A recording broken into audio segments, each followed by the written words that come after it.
यदि आप ठेका, आउटसोर्स या मजदूर या दिहाड़ी कर्मचारी हैं तो ये वीडियो आपके लिए बहुत ही महत्वपूर्ण है। आप सभी को जो है, यदि आप चाहते हैं कि आपको हर हाल में 30, 40 और 50 हज़ार पेमेंट मिले तो आपको जो है संघर्ष करना है और इस प्रकार का ज्ञापन देना है। ये बहुत ही महत्वपूर्ण ज्ञापन है। आप देख सकते हैं इसमें चतुर्थ वर्ग के जो कर्मचारी होते हैं उनको वर्तमान में 8,000 से 10,000 पेमेंट ही मिल रहा है। अब यदि प्रस्तावित उनको 30,000 रुपये पेमेंट मिल जाए तो सही रहेगा कि गलत रहेगा, वो आप हमें बताइएगा।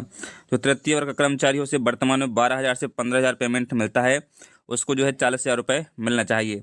और जो तकनीकी विशेषज्ञ हैं उनको 15 से 20,000 रुपये वर्तमान में पेमेंट दिया जाता है आउटसोर्सिंग के थ्रू, उनको कम से कम 50,000 का पेमेंट मिलना चाहिए।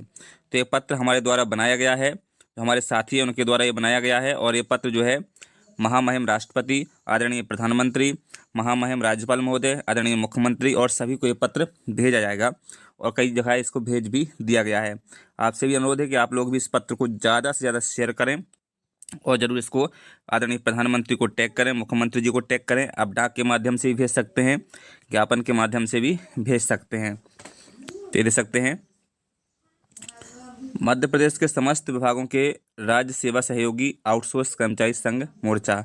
तो प्रति महामहिम राष्ट्रपति महोदय, भारत सरकार, माननीय उपराष्ट्रपति महोदय, भारत सरकार, माननीय प्रधानमंत्री महोदय, भारत सरकार, माननीय न्यायमूर्ति सर्वोच्च न्यायालय भारत सरकार, समस्त विभाग भारत सरकार, महामहिम राज्यपाल महोदय, माननीय मुख्यमंत्री महोदय, माननीय उप मुख्यमंत्री महोदय, मुख्य सचिव महोदय, अपर सचिव, माननीय मुख्य न्यायाधीश, समस्त विभाग, मध्य प्रदेश शासन, मानव अधिकार आयोग।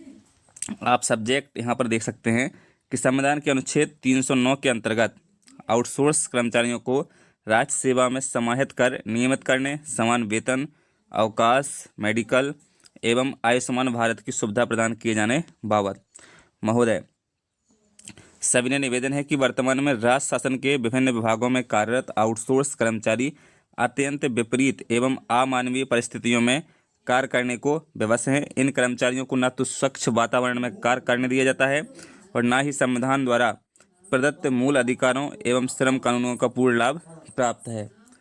भारत सरकार द्वारा समय समय पर यह स्पष्ट किया गया है कि भंडार, तकनीकी संचालन जैसे स्थायी प्रकृति के कार्यों में किसी भी प्रकार का अस्थायी या एजेंसी आधारित शोषण संविधान की भावना के विपरीत है।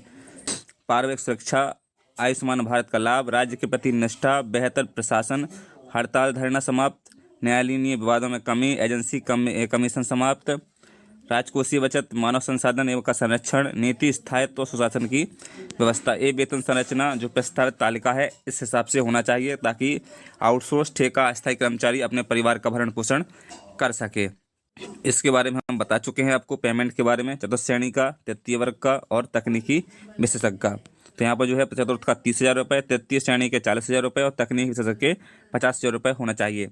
सभी को मेडिकल की सुविधा भी मिलना चाहिए। जो अवकाश होते हैं, मातृत्व अवकाश वगैरह, चिकित्सा अवकाश है ना, सामान्य चिकित्सा, शल्य चिकित्सा, गंभीर बीमारी, दुर्घटना आदि हमारे आउटसोर्स कर्मचारियों को भी मिलना चाहिए। भ्रष्टाचारी समाप्ति एवं राज्य को लाभ, एजेंसी कमीशन समाप्त हो जाएगी तो सीधा जो है कर्मचारी खाते में पेमेंट जाएगा, जिससे सरकार को फायदा होगा। क्योंकि वर्तमान में देखते हैं कि 22 से 23,000 रुपये सरकार कंपनी को पेमेंट करती है।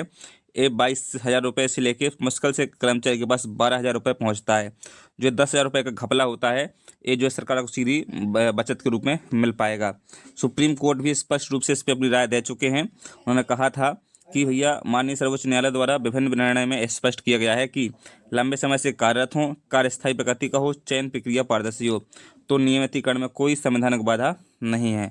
ऐसा सुप्रीम कोर्ट कई बार कह चुका है। राष्ट्रीय दृष्टिकोण, तो माननीय प्रधानमंत्री श्री नरेंद्र मोदी जी के सबका साथ, सबका विकास, सबका विश्वास के संकल्प के अनुरूप यह आवश्यक है कि जो कर्मचारी शासन का वास्तविक उपचार कर रहे हैं उन्हें स्वयं उपचार की आवश्यकता ना पड़े।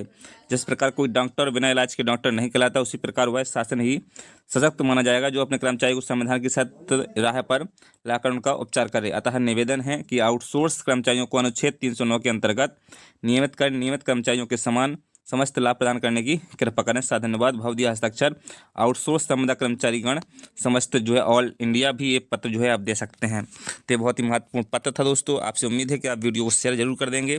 आदरणीय प्रधानमंत्री जी को टैग कर दीजिए, जो हुई यहाँ पर नाम दिए गए हैं सभी को इसमें टैग करिएगा। और जो है चैनल पर नए चैनल को सब्सक्राइब करिए, फेसबुक पेज पर उसे फॉलो कर लीजिए। चलिए दोस्तों, मिलते हैं नई वीडियो में नई अपडेट के साथ। टेक केयर, जय हिंद, जय भारत।